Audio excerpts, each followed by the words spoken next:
рӯзи 14 сентябр дар чорчӯбаи рақобатҳои марҳилаи 8-1 ниҳоии Лигаи қаҳрамонҳои Осиё тими Истиқлол дар шаҳри Душанбе бо чемпиони 12 каратаи Эрон тими Персеполиси Эрон нерӯ хоҳад санҷид. Айни замон омодагии бошгоҳҳо ҷиҳати ширкати фаъолона дар ин марҳилаи муҳим бо маром ҷараён доранд. ҳамкорони мо бо сармураббии дастаи Персеполис Яҳьё Гулмуҳаммадӣ мусоҳибае анҷом доданд, ки фишурдаи онро манзуратон мегардонем. آقای یحیی گل‌محمدی، در مورد فوتبال تاجیکستان چی معلومات دارید؟ در کل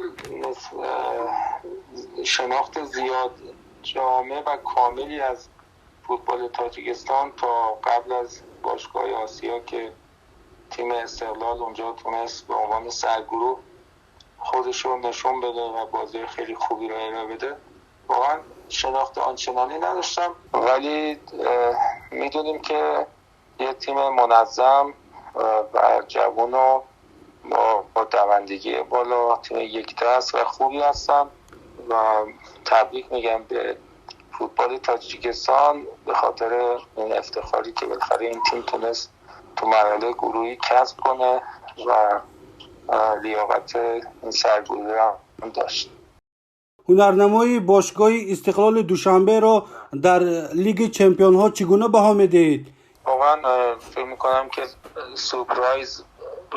سورپرایز آسیا بودن و تونستن با شایستگی به عنوان تیم اول گروه به مرحله بعد را پیدا کنن.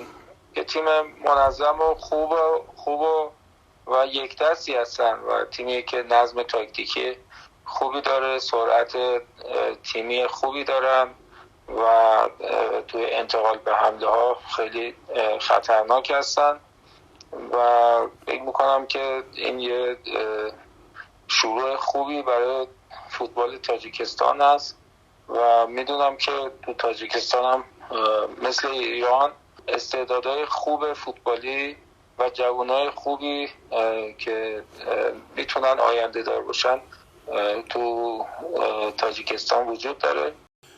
آیا میدونه که ورزشگاه پر از مخلص می شود؟ یعنی 25,000 مخلص در بازی‌های بین‌المللی جمع می شود. این یعنی تاثیر خود را برای بازیکنان شما و تیم حیاتی شما میرساند یا نه؟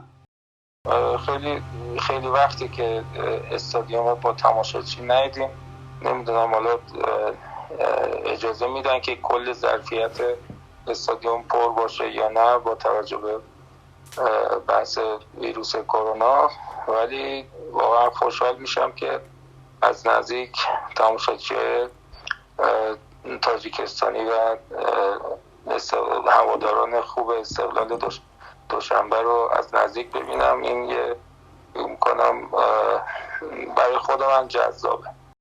بار تاجیکستان بودید یا نه؟ این اولین سفر من به تاجیکستان خواهد بود، ولی میدونم که مشترکات فرهنگی خیلی زیادی با ایران دارن و مهمتر از همشون اینکه زبان مشترک فارسی دارن که یه زبان واقعا شیرین و زیباییه. فکر میکنم که خیلی مشتاقم، خیلی دوست دارم که هرچه زودتر این سفر انجام بشه و بتونم کشور دوست، برادر و زیبای تاجیکستان رو از نزدیک ببینم. خیلی خوشحال شدم. ممنون از لطف شما. تشکر زیاد.